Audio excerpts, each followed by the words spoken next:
Chris Foster. Senate Republicans are expected to announce plans for a new coronavirus stimulus package today. I think ultimately something good will come out of it. President Trump wants a payroll tax cut. Top Senate Democrat Chuck Schumer. The only reason there hasn't been another relief package in Congress already is because of this Republican incompetence and reckless delay. Enhanced federal unemployment benefits passed in an earlier relief package run out after this week. The former Minneapolis police officer accused of murdering George Floyd with a knee on his neck is now also charged with tax evasion. Derek Chauvin and his estranged wife, Kelly Mae Chauvin, were charged with filing false tax returns and failing to file returns altogether. The two accused of underreporting their income by nearly $500,000. The investigation started when the state tax agency got a tip about suspicious tax filings by Chauvin. Fox's Jill Nato. America's listening to Fox News.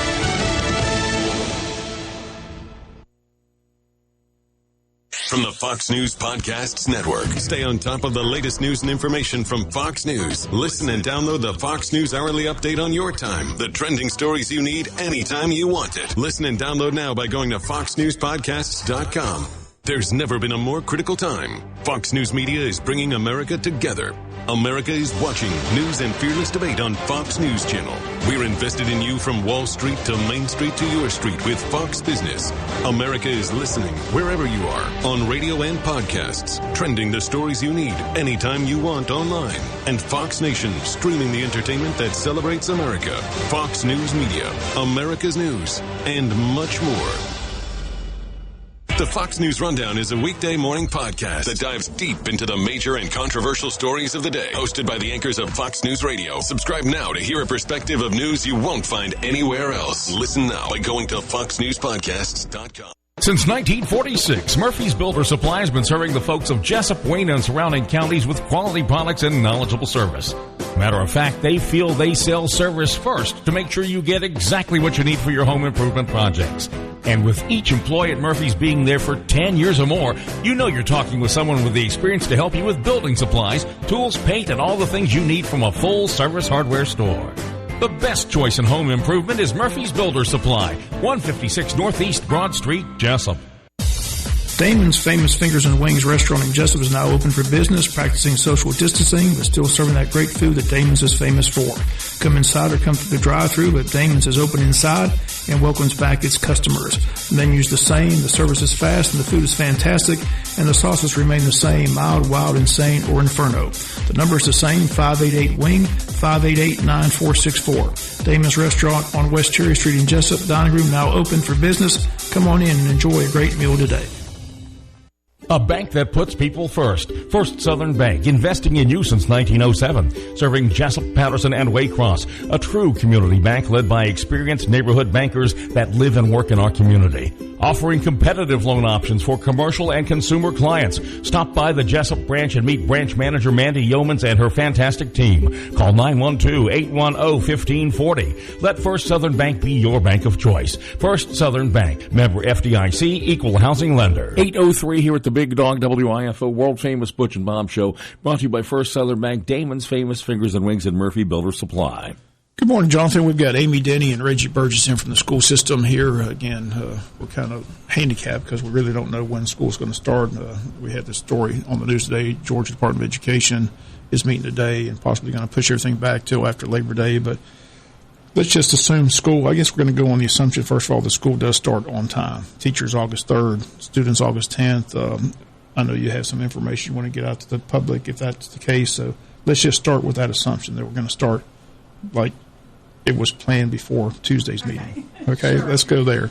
Sure. And so I think the most important thing for our public to hear is that we are ready to see our children, and we miss our students.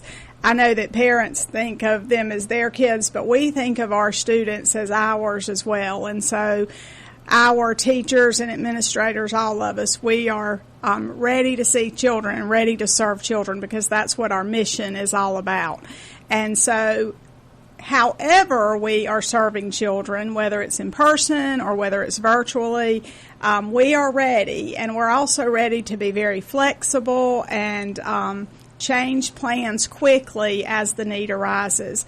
I think everybody can appreciate the fact that there are a lot of unknowns out there. And so from the beginning, from the middle of March, we've tried to be ready to turn on a dime when we needed to and still have a really good plan in place for our students and our staff members. And so we're still very committed to that and have been working really hard to be able to do all of that. And if you're just tuning in and you missed the newscast the past couple of days, we'll just update you. The school board has a call meeting for next Tuesday at 11 a.m. to make a final decision on how schools will open. But again, the Georgia Department of Education has a meeting today, and they're talking about pushing everything back to after Labor Day. So everything's, as they said, Tuesday is kind of a fluid situation. Everybody's waiting to see what decisions were made and when decisions are going to be made. But let's go with the assumption that a lot of people at the Tuesday meeting didn't want kids on school campus, thought it was too dangerous, talking about a virtual setting. That happened back in the spring. Is that correct? We had virtual learning in the spring. Is that correct? Yes, and I would say that in the spring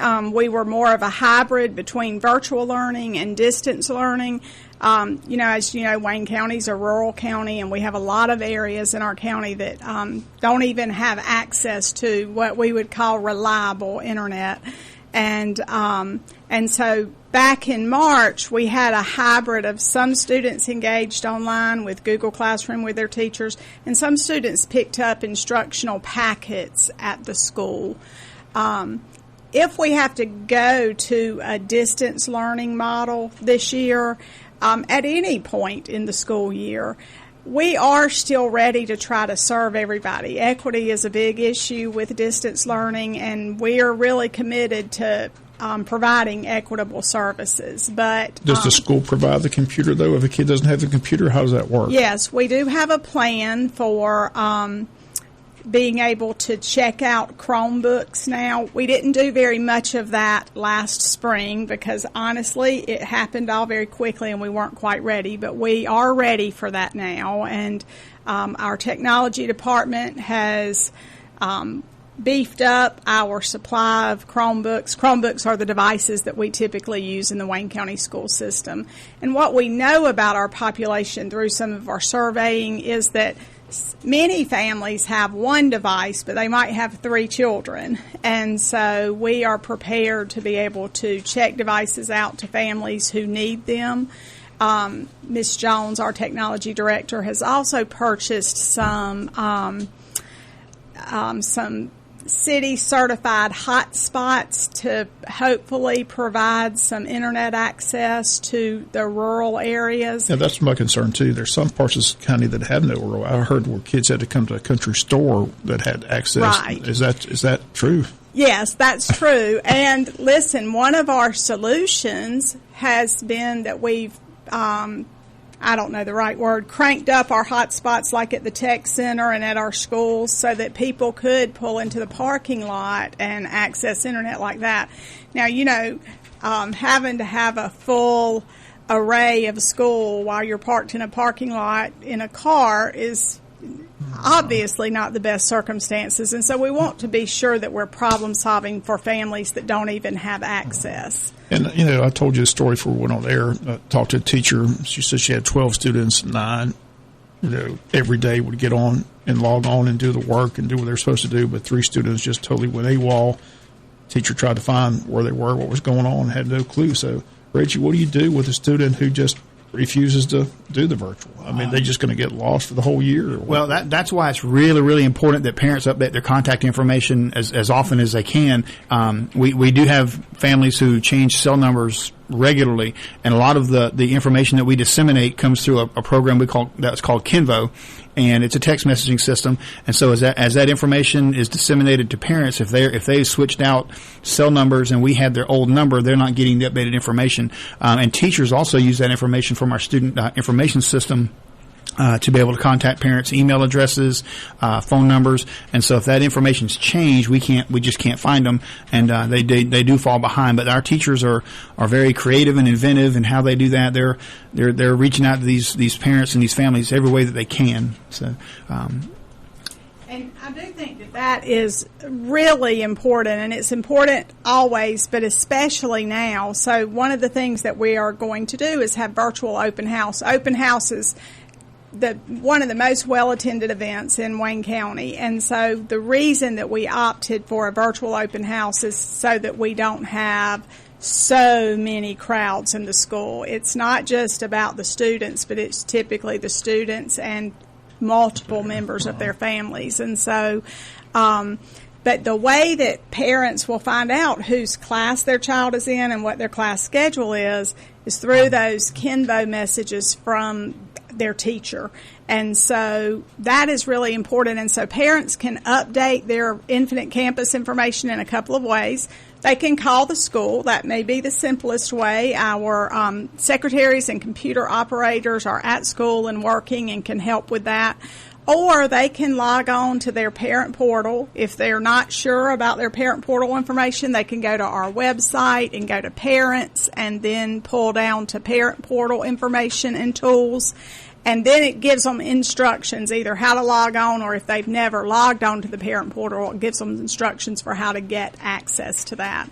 And so updating that information is really, really important. And it's also really important for our public to understand that in March, Governor Kemp issued an order that said that no child's grades were going to be negatively impacted because of having to close schools. And that was absolutely the right thing to do in March. However, it will be different this time. And so, whereas some people had in their mind last time, well, I'm satisfied with the grade that I had, on March 13th. And so I'm not going to do so much. And maybe I'm not going to be focused on it. And maybe people weren't really ready. But that is going to be different if we have to start virtually. And, teachers will be taking regular grades. Students will be assessed on their growth and progress. And it will be very different. And because we have had time to plan and prepare and to try to make sure that people in our community have the things that they need to engage virtually. Well, one thing I took from the Tuesday board meeting was the fact that board members weren't happy with how the virtual went in the spring, that there were a lot of things that just didn't go well. They said if they do go virtual, they want to do a lot better this time around. So what were they talking? I mean, I'm kind of lost on what they were saying. Like I said, I'm computer illiterate. I tell people all the time I don't know anything about Jonathan's not a computer guy. So what are they talking about? Were they talking about what I was talking about? Some kids just not logging on at all? Or yes, and so, kids talk to each other. And the kids whose parents had them do every assignment and turn in everything and engage in every, Google Meets meeting didn't like it when they saw that there were other kids in their class who didn't, or when they would talk to their friends and their friends would say, well, I'm not doing it, or I'm just going to blow that one off. And so, there was frustration there, I believe. I would like to go on record to say that I think that our teachers did a tremendous job. Now, I'm not positive that 100% I know that 100% of our children didn't take advantage of the hard work that our teachers were putting into it, but I was just blown away with the work teachers were doing. I had a number of teachers that would invite me to their Google Classroom or invite me to their Facebook page that they set up to better serve kids. And our teachers did an incredible job. Our message this time will be that this is not a choice. This is how we're having to educate your student, and there will be grades and there will be a set of expectations that people are participating. And it's just like real school. It's just happening in a little different situation. Well, I talked to School Superintendent Jay Brinson yesterday, and I said his stance hasn't changed. He still is hoping that school is going to be normal. I know as educators you think that's the best, compare virtual learning to, a real class setting. I don't think there's a comparison, is there? I mean, you just can't beat the one-on-one instruction, kids at school, kids with their friends. I mean, it's just sad what's taking place. I know we're in a difficult times we've never seen before, but, I know the president's pushing schools to open, the government. So it'll be interesting what the State Board of Education decides to do as educators. So it's going to be interesting, these decisions. I said I want to be a board member. You could just see the anguish in some of those board members' face Tuesday, knowing they've got to make a decision. Like Bruce Harris said, he'd hate to see it come down to a 3-2 vote and it'd be 2-2, and that fifth board member having to make the final call. So I would like to say, though, that, and I agree, I believe that children need to return to school, and I'm like Dr. Brinson. I think that we need to return to school. But we are not just returning to school in the normal way, and I know that sometimes that gets said. We have implemented a lot of mitigating factors, and we've not gone into those mitigating factors blindly. I mean, we've studied all summer long every bit of documentation that we can get our hands on, and we really believe, mitigating factors reduce the risk. We can't 100% guarantee anything in this lifetime, but we can be smart and listen to the experts in the field and put in as many mitigating factors as we can.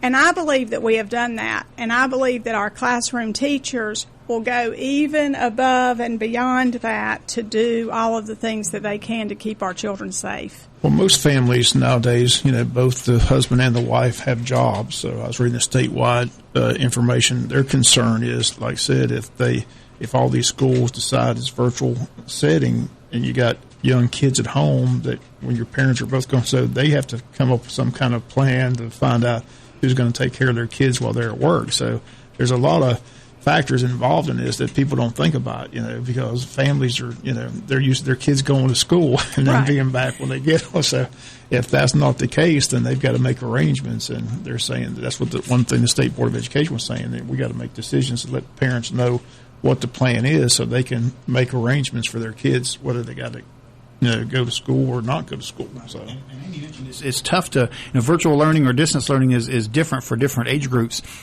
It might be okay to do a distance learning for a middle school student, but when you're trying to teach a kindergartner or a first grader to read, that's tough to do, and the teacher's not sitting there in front of them. And as Mr. Harris mentioned in the board meeting, some of those classes are tough to do virtual. It's hard to teach welding or nursing or something like that.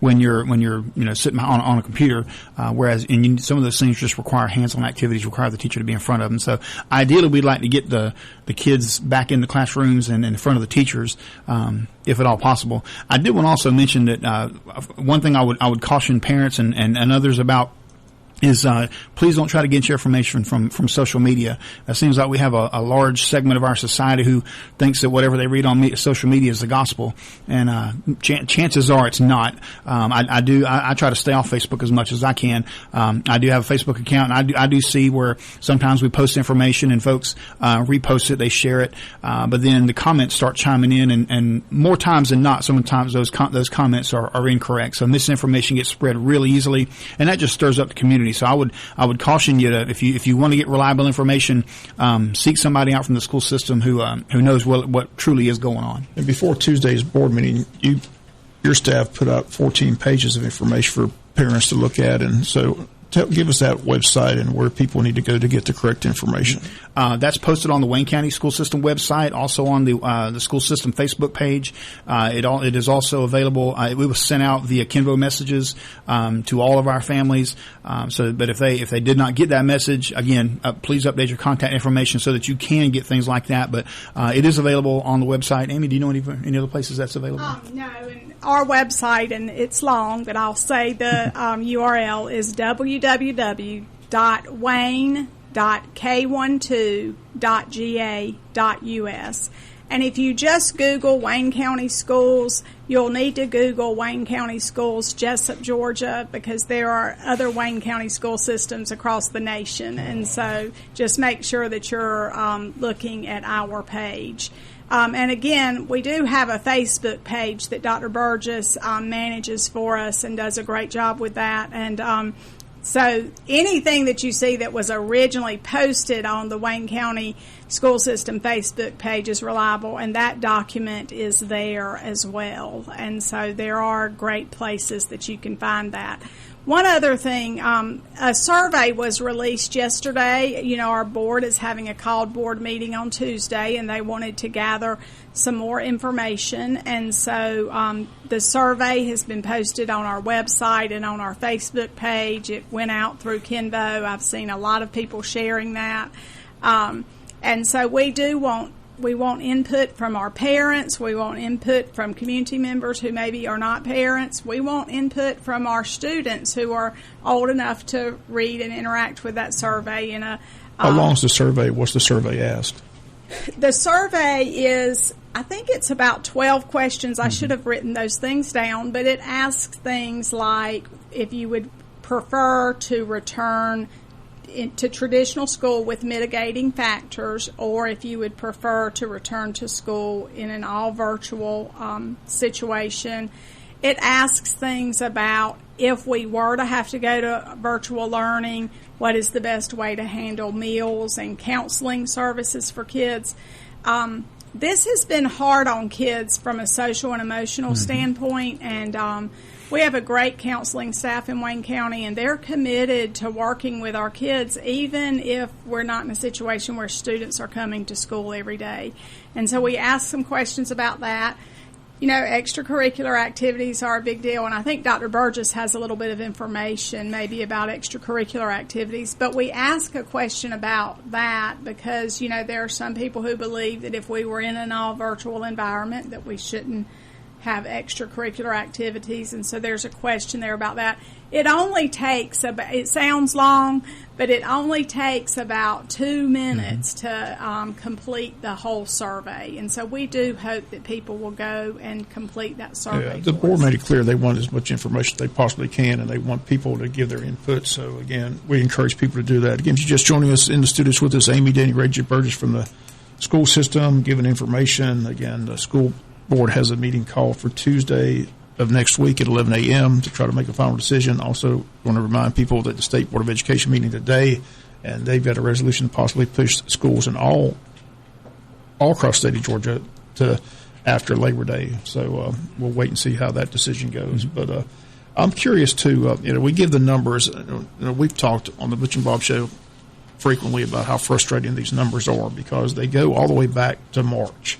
And as Jay Brinson mentioned Tuesday, the period that if you get tested is a 14-day period, and then most people are cured and they go on. But and half the numbers are from the FCI prison. So I'm curious, as a school system, we can't seem to get the accurate.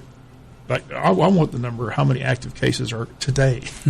Have you all been able to get that information? I mean, you hear that number for whatever, and I know it's been going up, but that's all the way back to March. Right. And like I said, when you look at the prison numbers, over half the numbers are from the FCI prison. So the question is, how much has Wayne County been impacted by the COVID-19? I mean, how many active cases are there currently today? So, you see football practice going on, softball practice going on. It seems strange that they can gather and do that, but we can't go to school. It's like other things. I said, you can't go to church and can't go to a funeral, but you can go get a tattoo.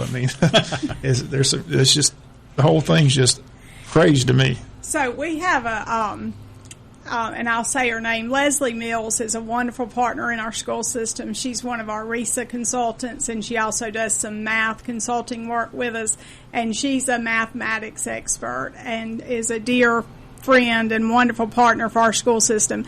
And she shared some information with me the other day. She is into data, and that was her question. I want to know how many cases there are right now and today. Was she able to find out? And she she's mathy, and so she I can't recreate on the radio everything that Leslie told me, but you can dig around, and if you're willing to keep digging and do the work, I don't know that you would be able to find out the exact number, but you can get a better read than just going to the Department of Public Health website and say there are this many cases in Wayne County. Well, unfortunately, the national media has got everybody dying, and everybody, it's panic mode. And that's the thing is, that's why CEO Joe Roddy was so upset with what Sharon Daniels stated, saying that the hospital was turning people away. That just causes panic, and it's an incorrect statement that he wanted us to make sure we let people know that that's not the case at Wayne Memorial Hospital. They have 84 beds, and they've only had 37 cases since March, and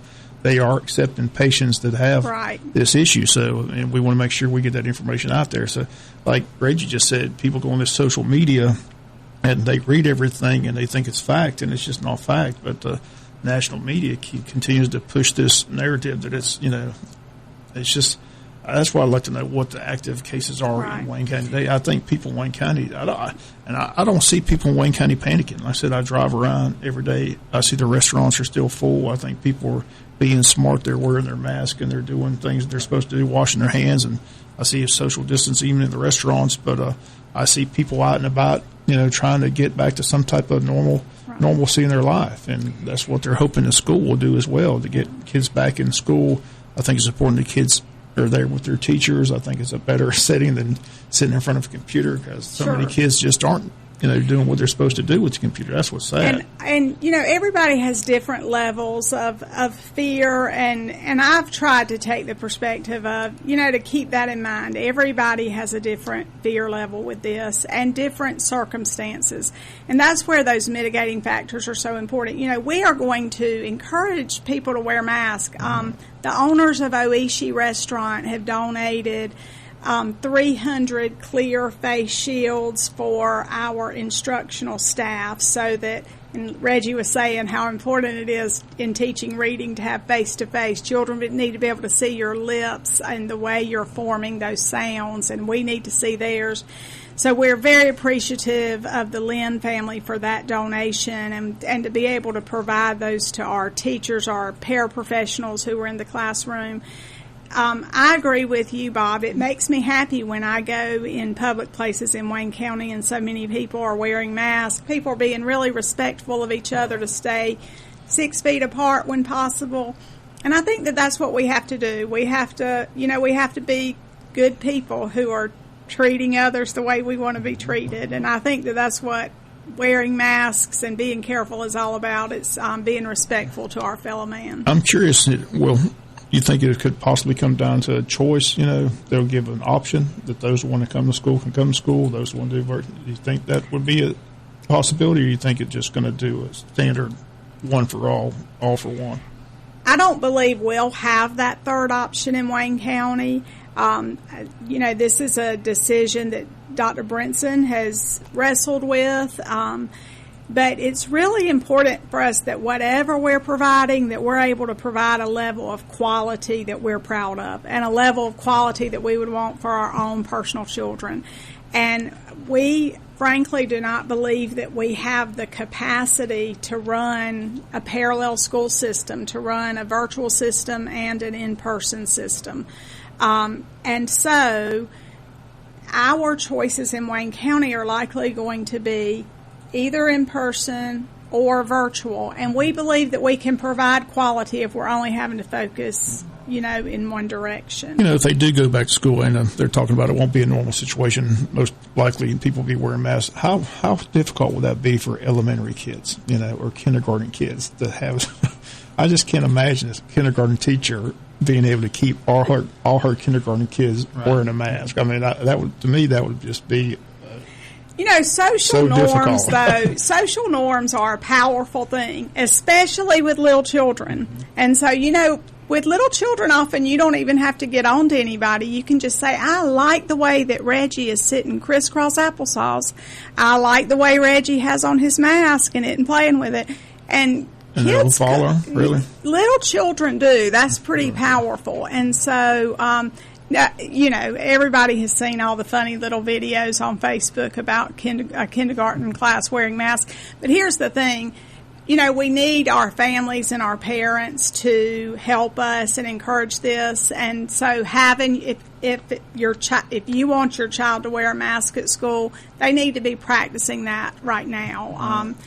Children are pretty resilient and they can get used to a lot of things, and so they need to practice that. I've tried to figure out ways to keep up with my own mask, and I've seen some things for children with lanyards so that, they don't fall on the floor and get stepped on and those kinds of things. And so there are a lot of creative things out there, and we need our parents to help us with that, to help have their children ready and prepared. Well, y'all schedule this program so that you'll make sure you get the information out that you want. And, the survey is important, so people need to go. Because the school board members and the superintendent all stated they want as much information, they want as much input as they possibly can from the community, because they're the ones that matter. They have a stakehold in this, so hopefully they'll go to the website, fill out that survey, and get as much information in between now and Tuesday as they try to make this final decision. But anything else y'all needed to get out as far as information goes? One other thing on that survey that Amy mentioned was that I think one of the questions was regarding extracurricular activities. Do you think it's prudent to have extracurricular activities or not? We met yesterday. Dr. Brinson and I met with the coaching staff and for the high school and the middle school ADs, and we talked about what sports are going to look like for this coming year. And you mentioned on the sports report this morning, high school football has been pushed back 2 weeks. All other sports, middle school sports, high school softball, cross country, all those fall sports are still scheduled as they were for now. That may change, but did get confirmation that even if the school date were to be pushed back a week or 2 weeks or even to past Labor Day, students still can participate in sports even if school is not in session. So we would still be able to have those seasons kick off with things as they are now. So that is the plan that we're going to do that. So even if they push school back, those seasons will still go on as scheduled? Okay. Right. So because a lot of people have been asking that question as well. So. And it's just important to, listen to the radio, follow our website, because things change so quickly in this climate right now. And Dr. Burgess is our public relations fella, and he does a great job of trying to get information out quickly. And so as things change, we do try to blanket the community. That's why we continue to emphasize the school website, because that's where the most accurate information is on the website. So please go to the website and don't go to social media and get your information. Right. And also you can call the schools if they have questions, right? I mean, they ask that all the time too. Or call our office. We're here to serve the public, and Dr. Burgess and I both really believe that we're there to support, and we're there to support our teachers, our principals, but also our community members. So we're happy to talk with you. Well, the good news was they had graduation. Yes. I mean, your thoughts on that? I thought it went well. Very well. The kids were excited to have it. So, I mean, they at least got a graduation at JC Stadium. So, I thought that went well. Right. It was hot. Yeah, it was hot. But they did. It was good that they moved up to 8. It makes us appreciate the weather at the end of May. Right. And so much of that class of 2020 had things that just they couldn't do it. I mean, we didn't. And again, the public seems to think we took things away from kids, but we tried to provide everything possible that we could. Some things just were not possible because of the situation, but we didn't want to take anything away. We were actually trying to provide as much as we could. So to be able to get those kids a graduation ceremony was just awesome. And I've tried to, as I've seen the kids out in public from that class of 2020, I've tried to thank them, for their patience with us and all that they've done. It's just been unprecedented. But I'm really glad they got to have a formal graduation service and get recognized. Well, I'm glad they were able to have that as well. So, I mean, hats off. Like I said, the school system said they want to do everything they could to give them that graduation ceremony. They came through with that promise. So I think the kids and the parents thoroughly we're thankful for that. I'd like to thank those in attendance too, because things went really, really well. Typically after graduation, there's just a horde of people right there on the field, but everyone followed the directions that were given, and it was great. I don't see any issues out of that at all. Well, like I said, we'll keep our fingers crossed, and hopefully, and like I said, I'm praying for those board members like Bruce Harris asked, because it is a difficult decision. But again, as much information they can possibly get will help them. So please go on the website, fill out the survey, let your voice be heard. Give your opinion and let board members know where you stand on this issue, because everybody has a different opinion. And like I said yesterday, that's fine. That's what America's all about. But don't lie to better your opinion. You know what I'm saying? Just stick to the facts. I mean, you don't have to lie about it. Right. Just it is what it is. So it's a difficult decision for those board members. But I think most, if they had their wish, would like to see school start on time. But due to the circumstances and what's taking place across the country and state of Georgia, you got to rethink it and do what's best for everybody. And safety is definitely a concern. So, if I could just end with this, so I just want everybody to remember that there are so many great things about Wayne County and about our school system. And I talked to our administrators about this last week. Last year we were celebrating a lot of good things happening. The highest graduation rate in our history. We are beginning to feel that our literacy efforts are taking hold, and students are growing and improving in lots of skills. And then all of this happened, and it's easy to just focus on all of these bad things. But we still have a lot to be proud of in Wayne County. Those students who graduated last week, our students are the core of what we do. And we still have so much to be grateful for and to be proud of in our community and in our school system. And so even though these are hard times and challenging times, we have what it takes to rise to those challenges. And so when things get tough and when we're making hard decisions, I do think that it's important to remember that we still have a lot to be really proud of in our school system. Well, I think the board members are going to get a break because I think the State Board of Education is going to take that decision out of their hands. And I think they're going to push everything back after Labor Day. So they'll give us one more month to, reassess and get more information and go from there. So that maybe they won't have to make that decision on Tuesday after all. So we'll follow that story today up in Atlanta with the State Board of Education. But we appreciate y'all having us. No, we appreciate it. Like I said, anytime in the school system, like I said, I tell it all the time, Wayne County is just a great place to live. Yes. And it's got a great school system, and they talk about bringing industry. That's one thing they look for. Well, how's the school system? And the school system always gets high marks because it is a great school system. We do have great teachers who do care about kids, and we're just blessed to be in this community, and it's just a great place. So, but I still think, like the superintendent, the key is to get kids back in school in front of those teachers and try to get some type of normal setting. So hopefully we'll see that this year. That's the hope and plans, but plans change. As they say, it's kind of like a fluid situation. But we're ready. Yeah, but again, we appreciate you coming in. Like I said, anytime you need to come on the show, we'd love to have you. And like I said, and thanks again for letting those seniors have that graduation ceremony again. I thought that was just a great thing. Everybody I've talked to is just ecstatic. I know some people are still upset they didn't have as many people there that they wanted to, but under the circumstances, I think the school system did the best they could do. And talking to the kids that were there, they were very appreciative that the school system, stuck to their promise to have that graduation for the class of 2020. So they missed out on so much, and I'd hate to see this next class miss out as well, So just got to hope and pray that everything works out, and we'll wait and see what the State Board of Education does today. If they don't make a decision, we'll see what the school board does next Tuesday, and we'll continue to update it and follow it. And again, we appreciate you coming in and appreciate what y'all do for Wayne County. I think we're scheduled to come back maybe on August 3rd, and we'll have some updates of what's going on there. Okay, sounds great. Thanks so much. And that's going to do it for today's world famous Butch and Bob Show. Everybody have a great day and stay safe.